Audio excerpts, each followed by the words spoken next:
The morning light filtered through the stained glass windows of the Vale mansion, casting fractured rainbows across the marble floor where I knelt, scrubbing bloodstains that shouldn't have been there. The metallic scent clung to my nostrils despite the lemon oil I'd used, and my hands trembled as I worked the cloth in small, desperate circles. 3 days since Lucille's funeral, and still these crimson traces appeared overnight, like accusations written in a language I was only beginning to understand. The mansion breathed around me with its ancient sighs, floorboards settling, pipes groaning, the lake wind rattling window panes that had witnessed more secrets than any structure should hold. I'd worked here for 2 years, long enough to know that the Vale family's wealth came with shadows that moved independently of their owners, long enough to recognize that some stains never truly disappeared. My knees ached against the cold marble as I sat back on my heels, studying the faint pink residue that remained despite my efforts. The funeral had been private, attended only by the family's inner circle, and I'd watched from the kitchen window as they lowered that small white coffin into the earth beside the lake.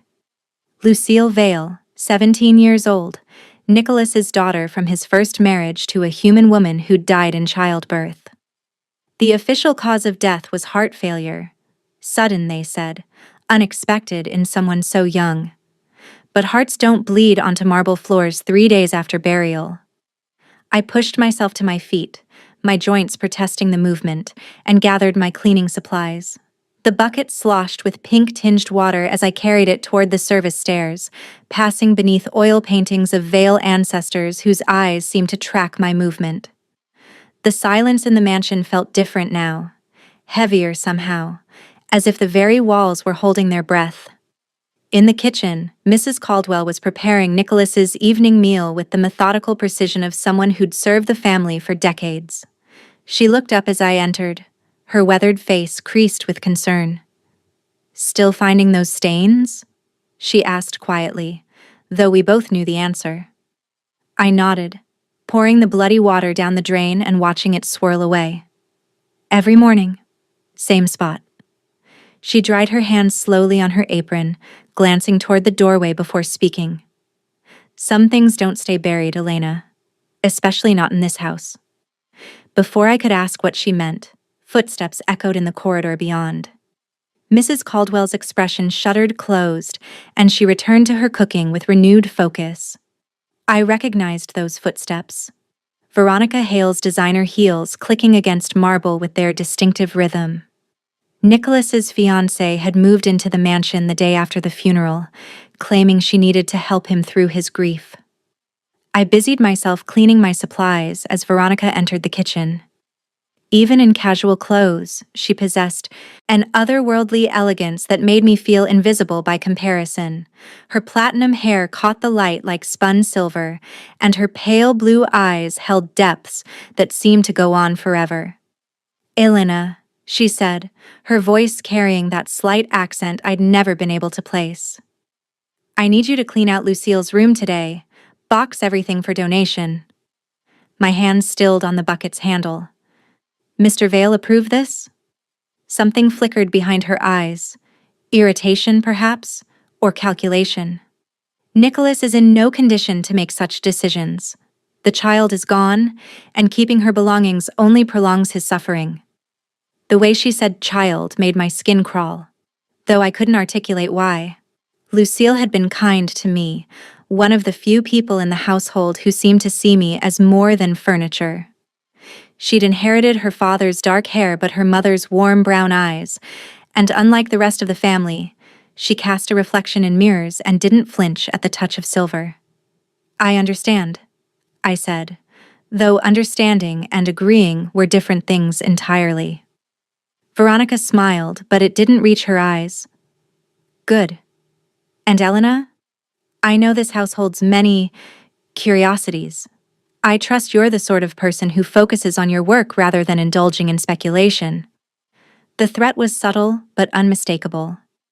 I nodded, keeping my expression neutral as she left the kitchen, her heels resuming their measured cadence down the hall. Mrs. Caldwell waited until the sound faded before speaking. "That one's trouble," she whispered. "Always has been."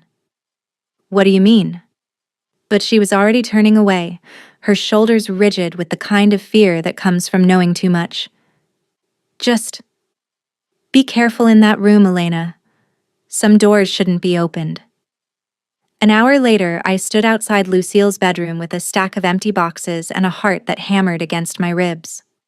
The door was heavy oak, carved with intricate patterns that seemed to shift in the hallway's dim light. I'd cleaned this room countless times, but never alone. Never with the weight of permanent removal pressing down on me. The key turned with a soft click, and I stepped inside. The room was exactly as Lucille had left it. Bed unmade, books scattered across her desk, clothes draped over the antique chair by the window. The scent of her perfume still lingered, something floral and young that made my throat tighten with unexpected grief. Sunlight streamed through the lake-facing windows, illuminating dust motes that danced like tiny spirits. I began with the closet, folding clothes with careful precision and trying not to think about the girl who'd worn them.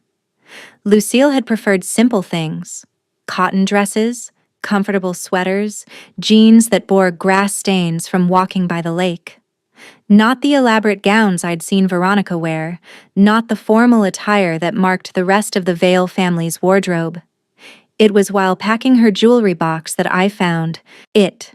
Tucked beneath a tangle of silver chains and costume earrings was a ribbon, red silk, the kind Lucille often wore in her hair. But this ribbon was wrong. Dirty. Covered in what looked like grave soil with dark stains that made my stomach lurch. My hands shook as I lifted it, and particles of earth scattered across the jewelry box's velvet lining. The ribbon smelled of damp earth and something else. Something organic and wrong that made me gag. I'd seen Lucille wear this exact ribbon the morning before her death, bright and clean against her dark hair. So why was it here, in her room, covered in dirt from what looked like a grave? I sank onto her bed, the ribbon trembling in my palm. The funeral had been closed casket, they'd said, due to the condition of the body. But what condition? Heart failure didn't typically require closed caskets. And why would Lucille's ribbon be covered in grave dirt if she'd been properly buried? The questions multiplied in my mind like cancer cells, each one spawning 3 more. I thought about the bloodstains that appeared nightly on the marble floor, about Mrs. Caldwell's warnings, about the way Veronica had moved into the mansion with unseemly haste, about the way Nicholas had looked at his daughter's coffin, not with grief, but with confusion, as if he couldn't quite believe what he was seeing. I wrapped the ribbon in tissue and slipped it into my apron pocket. Whatever was happening in this house, whatever secrets the Vale family harbored, this ribbon was evidence of something wrong. Something that made my cleaning lady's intuition scream danger even as my conscience demanded I dig deeper. The afternoon shadows were growing longer when I finished packing Lucille's belongings. 23 boxes of a 17-year-old's life, ready for donation to people who would never know the girl who'd worn these clothes, read these books, dreamed these dreams. I stacked them by the door and took one last look around the empty room. That's when I noticed the window. It was open just a crack, though I was certain it had been closed when I'd entered. Lake wind whispered through the gap, carrying the scent of water and something else. Something that reminded me of the ribbon in my pocket. I moved closer, peering out at the grounds below. Lucille's grave was visible from this window, marked by a simple headstone that looked stark against the manicured lawn. But as I watched, something caught my eye. The earth around the grave looked disturbed, not settled the way it should after 3 days, but loose, as if it had been recently moved. My pulse quickened. I pressed my face closer to the glass, straining to see clearly. Yes, there were definitely signs of disturbance. Footprints in the soft earth. Areas where the grass had been trampled. And was that? Were those shovel marks? A hand landed on my shoulder, and I spun around with a gasp. Nicholas Vale stood in the doorway, his face gaunt with grief, but his dark eyes alert. Even in sorrow, he carried himself with the predatory grace that had made him one of Chicago's most feared men, though his business dealings were conducted in boardrooms rather than back alleys. "Forgive me," he said, his voice rough with disuse. "I didn't mean to startle you." "Mr. Vale." I pressed my hand to my racing heart. "I was just finishing with Lucille's room." His gaze moved past me to the packed boxes, and something flickered across his features.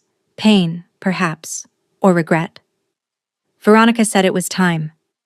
There was something in his tone, a question disguised as a statement.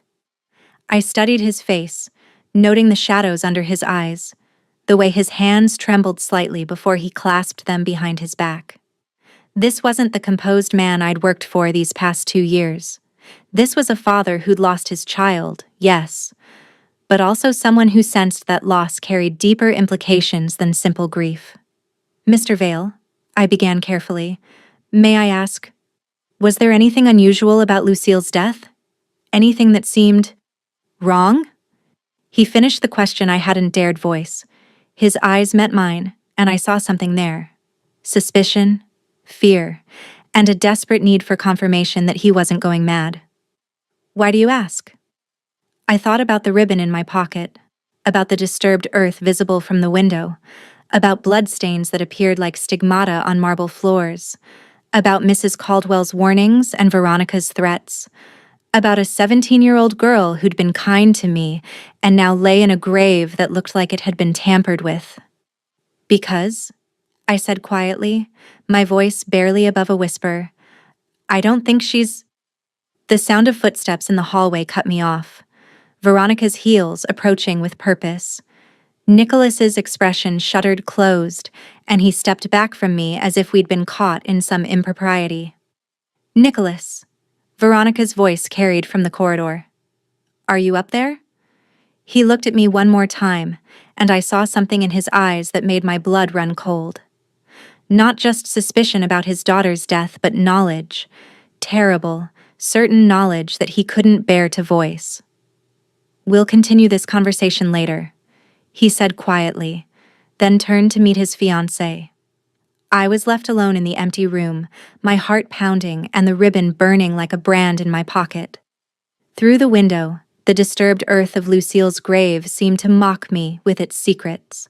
But as I gathered my courage and prepared to investigate further, one thought echoed through my mind with crystalline clarity. What if Lucille Vale wasn't dead at all? What if— The bedroom door slammed shut behind me with a finality that made my bones ache. I stood frozen as the door's echo faded, my hand instinctively going to the ribbon in my pocket. The silk felt cold against my fingers, its dirt-crusted surface a tangible reminder that something in this house was terribly, impossibly wrong. Through the heavy oak, I could hear Nicholas and Veronica's voices, his low and strained, hers soothing but somehow predatory. "You shouldn't torture yourself by coming up here," she was saying. "She was my daughter." The words carried a weight of anguish that made my chest tighten. "And she's gone. Looking through her things won't bring her back." I pressed my ear to the door, my cleaning supplies forgotten. There was something in Veronica's tone. Not comfort, but correction, as if she were teaching him the proper response to his grief. "The funeral felt wrong," Nicholas said, and I held my breath. The coffin was too light. When I carried it, it felt empty. Grief plays tricks on the mind. Veronica's voice had taken on a sharper edge. The mortician explained that the preparation process— I know what death feels like. The rawness in his voice made me flinch. I've caused enough of it. This wasn't the same. Their footsteps moved away down the hall, but I caught Veronica's final words. "You need to let her go, Nicholas, for both our sakes." I waited until silence returned before easing the door open. The hallway stretched empty before me, shadows pooling in alcoves between ancestral portraits. My legs felt unsteady as I made my way toward the service stairs, the ribbon's weight in my pocket seeming to increase with each step. In my small room on the third floor, I sat on my narrow bed and unwrapped the ribbon with trembling hands. Under the overhead light, the dirt looked even more ominous. Not the clean earth of a flower garden, but the dark, rich soil of something that had been buried and dug up again. I held it to my nose and immediately recoiled. Beneath the scent of earth was something else. Something that made my stomach clench with recognition. Fear. The ribbon smelled like fear. I thought about Lucille's last week alive, how she'd grown increasingly nervous, jumping at shadows and glancing over her shoulder when she thought no one was looking. She'd stopped eating in the dining room, preferring to take her meals in the kitchen with Mrs. Caldwell and me.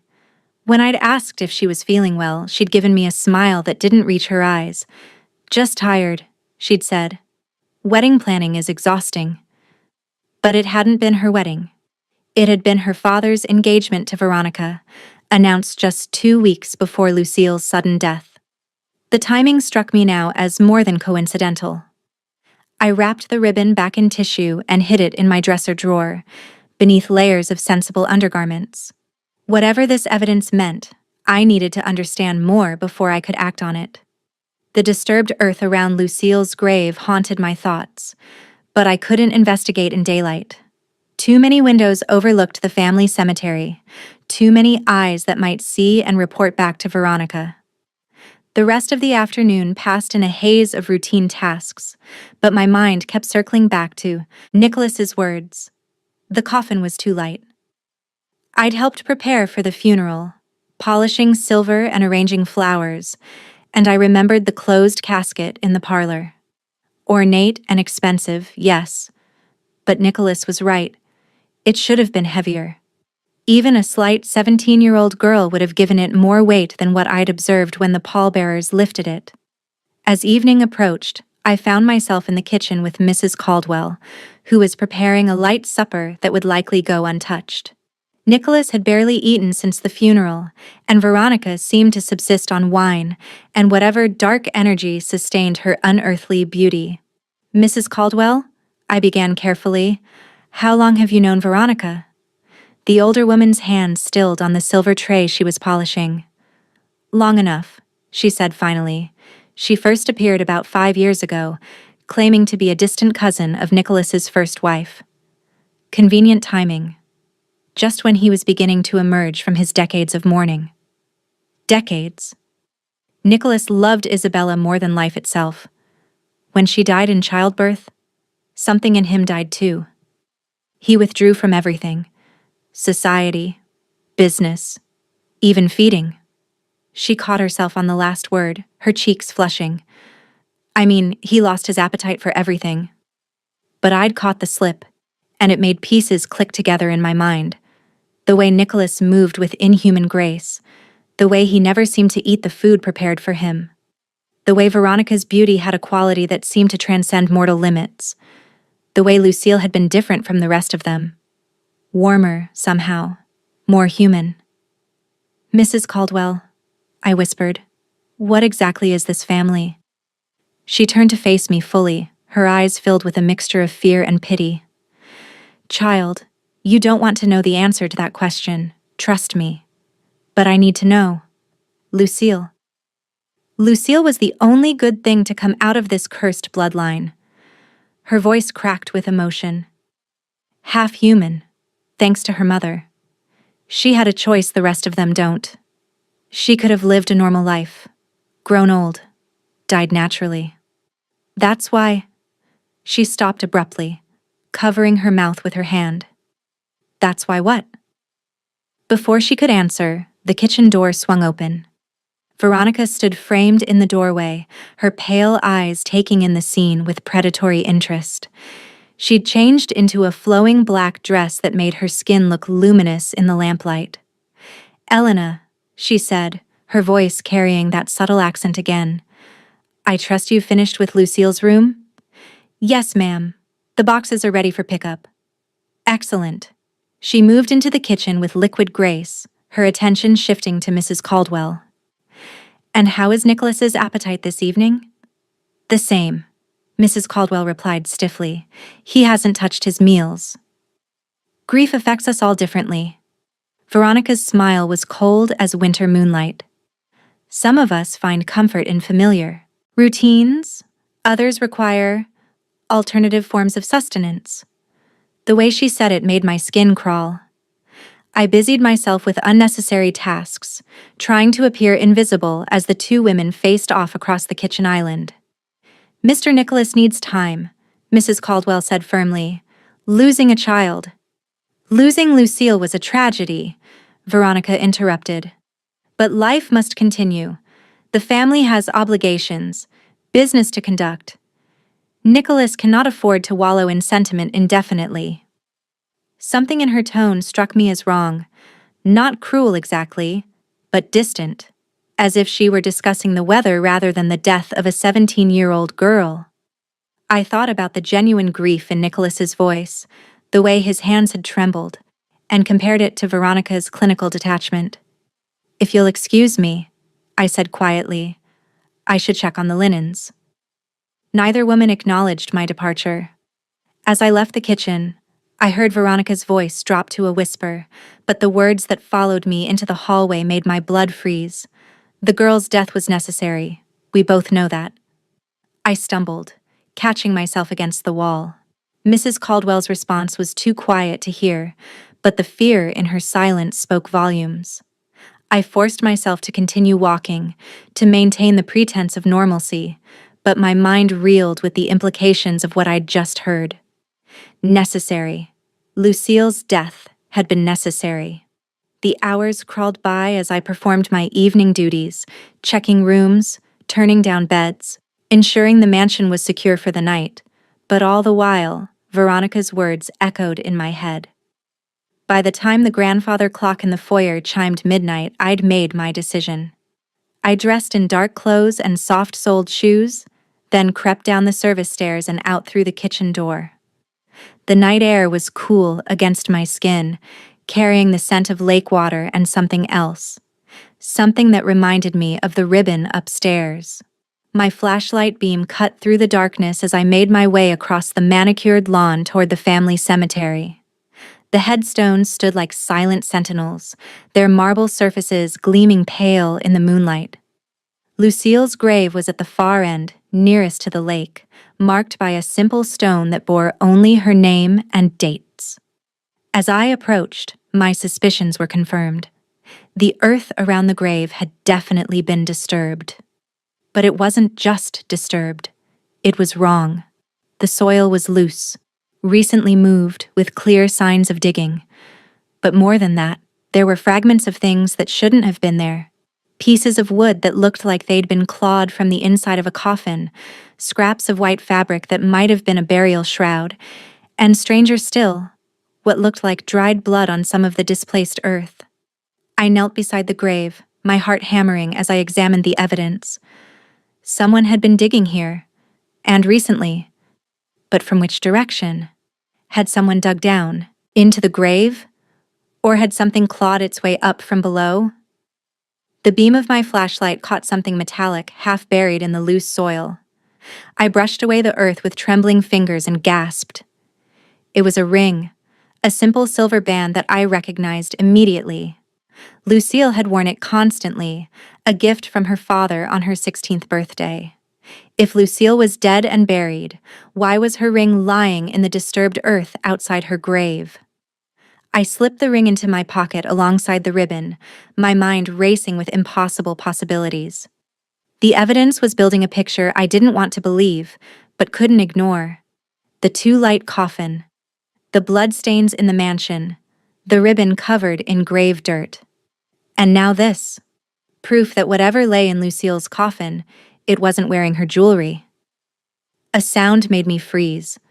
Footsteps on gravel, moving toward the cemetery.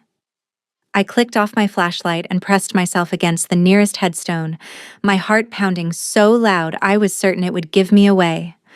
Through the darkness, I could see a figure approaching, silhouetted against the mansion's lit windows.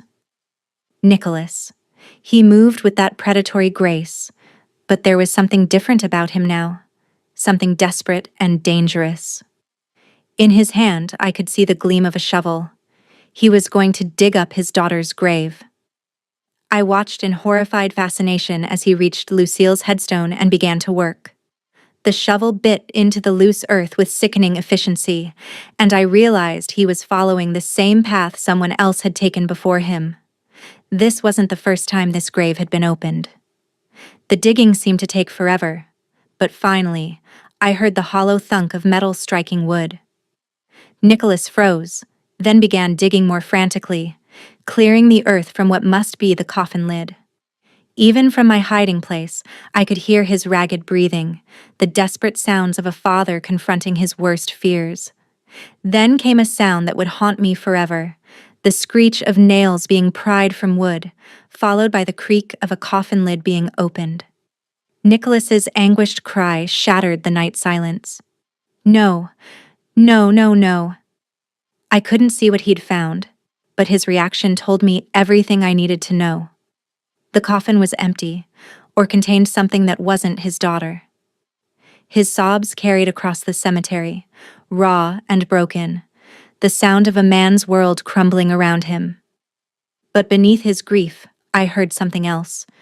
Rage. Pure, cold fury that made the hair on my arms stand up. Veronica, he whispered, and the name carried more venom than I'd thought possible. He knew. Whatever had happened to Lucille, whatever deception had been played out at her funeral, Nicholas now understood his fiance's role in it. And if the stories about the Vale family were true, if they were what I was beginning to suspect, then Veronica had just made the most dangerous enemy imaginable. I waited until Nicholas had gone, watched him stumble back toward the mansion like a man in shock, before I dared to move. My legs were cramped from crouching, and my whole body shook as I crept toward the open grave. The beam of my flashlight illuminated the truth that had driven Nicholas to madness. The coffin lay open, revealing not Lucille's body but that of another girl, older, with lighter hair, her face bearing the waxy pallor of death. She wore Lucille's burial dress, her hands clasped around Lucille's favorite necklace. But she wasn't Lucille. Someone had substituted another body for the funeral, and if they'd gone to such lengths to fake Lucille's death, it meant she might still be alive. But where? I thought about the mansion's architecture, about rumors I'd heard of tunnels and hidden rooms dating back to Prohibition. If Lucille was being held somewhere, it would be in a place where her cries couldn't be heard, where she couldn't escape. Underground. The revelation hit me with such force that I nearly dropped my flashlight. The basement. The mansion had extensive cellars that I'd always been told were off-limits, supposedly due to structural issues. But what if that was just another lie? What if Lucille was down there, trapped and waiting for rescue? I had to find her. But first, I had to get back to the mansion before Nicholas confronted Veronica. If she realized her deception had been discovered, she might. I couldn't complete the thought. If Lucille was still alive, she was running out of time. I ran across the lawn, my lungs burning with exertion and fear. The kitchen door was still unlocked, and I slipped inside, pausing to listen. From somewhere upstairs came the sound of voices, Nicholas and Veronica, their tones escalating from conversation to argument. The basement entrance was through a door near the pantry, one I'd always seen locked with an old-fashioned key. But tonight, in my desperation, I noticed something I'd missed before. The key hanging on a hook just inside the pantry door, hidden behind a curtain of dried herbs. My hands shook as I fitted the key into the lock. The mechanism turned with surprising ease, and the door swung open to reveal stone steps descending into darkness. The smell that rose from below made me gag. Damp earth, mold, and something else. Something organic and wrong. I forced myself to descend, my flashlight beam dancing ahead of me. The basement was larger than I'd imagined, with multiple chambers branching off from a central corridor. Some contained wine racks and storage, but others had been modified. I found her in the third chamber I checked. Lucille lay on a narrow cot, unconscious but breathing. Her dark hair was matted with dirt, and her burial dress was torn and stained. But she was alive. Gloriously, impossibly alive. I dropped to my knees beside her, checking for injuries. She was thin, dehydrated, with bruises on her wrists that suggested she'd been restrained, but her pulse was steady. A makeshift IV line ran from her arm to a bag of clear fluid. Someone had been keeping her alive down here, but just barely. "Lucille," I whispered, gently shaking her shoulder. "Lucille, wake up." Her eyes fluttered open, unfocused at first, then widening with terror when she saw me. She tried to scream, but only a hoarse whisper emerged. "It's okay," I said quickly. "It's Elena. I work for your father. I'm here to help." Recognition dawned in her brown eyes, followed by desperate relief. "Elena," she croaked. I knew someone would come. I knew father would." She tried to sit up and gasped in pain. "Don't move yet. You've been here for days. What happened? Who did this to you?" "Veronica." The name was barely a whisper, but it carried a weight of terror that made my stomach clench. "She gave me something to drink the night before the funeral. When I woke up, I was in a coffin. I could hear them throwing dirt on top of me. I thought I was going to die down there." My mind reeled as the full scope of Veronica's plan became clear. She'd drugged Lucille to simulate death, substituted another body for the funeral, then kept the real Lucille prisoner down here. But why?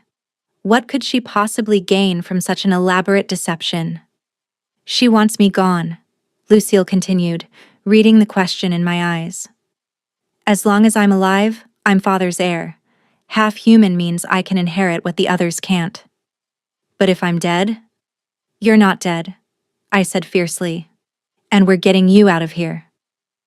But even as I said it, I heard footsteps on the basement stairs. Heavy, purposeful steps that made my blood freeze. Someone was coming. I helped Lucille sit up, ignoring her gasp of pain. "Can you walk?"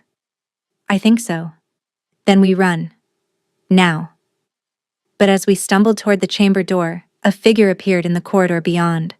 Tall, elegant, with platinum hair that gleamed even in the basement's dim light. Veronica stood between us and escape, her pale eyes reflecting my flashlight beam like a cat's. And when she smiled, I saw something that confirmed every terrible suspicion I'd harbored about this family. Fangs. Long, sharp, and very real. "Well, well," she said, her voice carrying that accent more strongly now. "It seems we have a problem." I clutched Lucille closer to me, feeling her tremble against my side as Veronica stepped into the chamber. The flashlight beam caught the predatory gleam in her eyes, and I realized with crystal clarity that we were trapped with something far more dangerous than I'd ever imagined. "You've been very busy tonight, Elena," Veronica said, her voice silk over steel. "First the cemetery, now my private storage room. Such dedication to your employer's family." "Nicholas knows," I said, surprised by the steadiness of my own voice. "He opened the coffin. He knows what you did." Veronica's laugh was like breaking glass. "Yes, I heard his tantrum upstairs. Quite dramatic, really. But Nicholas has always been prone to emotional outbursts when his toys are threatened." She took another step closer, and I caught the scent of something metallic on her breath. "The question now is what to do with you two." Lucille's fingers dug into my arm. "She's going to kill us," she whispered. She told me exactly how she was going to do it." "Hush, darling," Veronica crooned. "There's no need to frighten poor Elena with details. She'll find out soon enough." Her gaze fixed on me with laser intensity. "Did you really think you could waltz into a house of predators and play hero? You're nothing but prey, little maid. Useful for cleaning up messes, but hardly equipped for this kind of confrontation." The cold certainty in her voice might have paralyzed me yesterday, but holding Lucille's trembling form against me ignited something fierce and protective in my chest. "Maybe," I said, backing toward the far wall of the chamber. "But I'm the prey who found your secret. A secret that dies with you." She moved with inhuman speed, crossing the chamber in a blur of motion, but I'd been expecting it, and I swung the heavy flashlight like a club, catching her across the temple. She staggered, more from surprise than injury, and that moment of hesitation gave us our chance. "Run!" I shouted to Lucille, shoving her toward the door. We stumbled into the corridor, Lucille leaning heavily on my shoulder as her weakened legs struggled to carry her. Behind us, I heard Veronica's enraged snarl, followed by the sound of pursuit. Her footsteps echoed off the stone walls like gunshots, each one bringing her closer. The basement stairs stretched ahead of us, impossibly far in the dim light. Lucille was gasping with effort, her body still weak from days of captivity and whatever drugs Veronica had used to simulate her death. I could feel her strength failing, could hear Veronica gaining ground behind us. We reached the stairs just as cold fingers brushed the back of my neck. I spun around, putting myself between Lucille and her stepmother, and found myself face to face with a creature from nightmares. Veronica's beautiful facade had cracked, revealing something ancient and hungry beneath. Her eyes had gone completely black, and when she smiled, her fangs gleamed like ivory daggers. "Enough games," she hissed. Above us, the basement door suddenly burst open. Nicholas stood silhouetted against the kitchen light, and the sight of him made even Veronica freeze. He looked like death himself, pale, wild-eyed, with an aura of barely contained violence that made the air itself seem to vibrate with danger. "Veronica." His voice was quiet, conversational, but it carried a threat that made my bones ache. "I've been looking for you." "Nicholas," she replied, smoothly shifting back to her human mask. "I was just retrieving our escaped guest." "Our guest?" He descended the stairs, with predatory grace, and I realized I was witnessing something beyond human understanding. Two apex predators circling each other for dominance. "You mean my daughter? The one you buried alive?" "I saved us," Veronica snapped, her composure finally cracking. "That half-breed abomination would have destroyed everything we've built. The bloodline, the business, our future together." Nicholas moved faster than my eyes could follow. One moment he was on the stairs, the next he had Veronica pinned against the stone wall, his hand around her throat. The sound she made was barely human. "You buried my child alive," he repeated, and each word carried the weight of centuries. "You drugged her, put her in a coffin, and let me believe she was dead while she suffocated in the ground." "She didn't suffocate," Veronica gasped. "I made sure she had air. I kept her fed like a pet." His grip tightened, and I heard something in her throat creak ominously. "Like livestock." I helped Lucille up the remaining stairs, not wanting to witness whatever was about to happen between them. But Nicholas's voice followed us into the kitchen. "Elena." I turned back, meeting his eyes across the stone steps. In them, I saw something that might have been gratitude, or perhaps recognition of a debt that could never be repaid. "Take her to my study," he said quietly. "She needs medical attention, and there's a safe room behind the bookshelf. Lock yourselves in and don't come out until I tell you it's over." "What about—" "I'm going to deal with my fiancé." The way he said it made my blood run cold. "And then I'm going to deal with the rest of the Hale family. They thought they could use me, manipulate my grief to gain control of what I've built." His smile was terrible to behold. They were wrong. I didn't argue. With Lucille leaning heavily against me, I made my way through the mansion's maze of corridors to Nicholas's private study. The room was exactly as I'd left it when cleaning. Dark wood, leather-bound books, and the lingering scent of expensive whiskey. But now I noticed details I'd missed before. The reinforced door, the lack of windows, the way the walls seemed thicker than they should be. Behind the bookshelf, just as Nicholas had said, was a hidden door. It opened onto a small windowless room equipped with basic furniture and what looked like security monitors showing various parts of the mansion. A safe room, designed for exactly this kind of situation.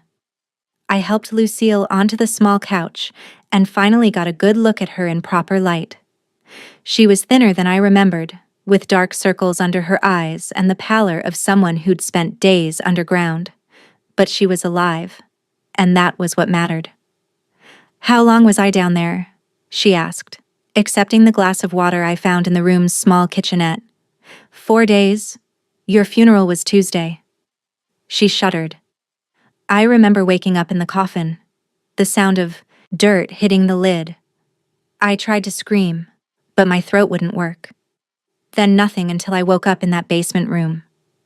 She looked at me with eyes that seemed far older than her 17 years.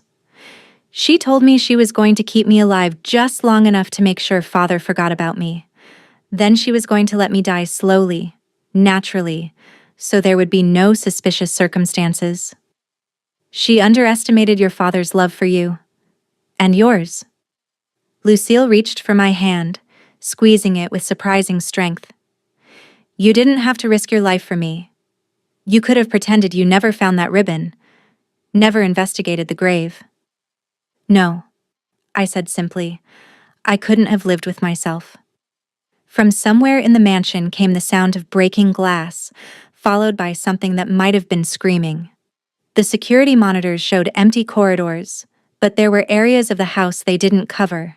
Whatever was happening between Nicholas and Veronica was taking place in the shadows. "He's going to kill her, isn't he?"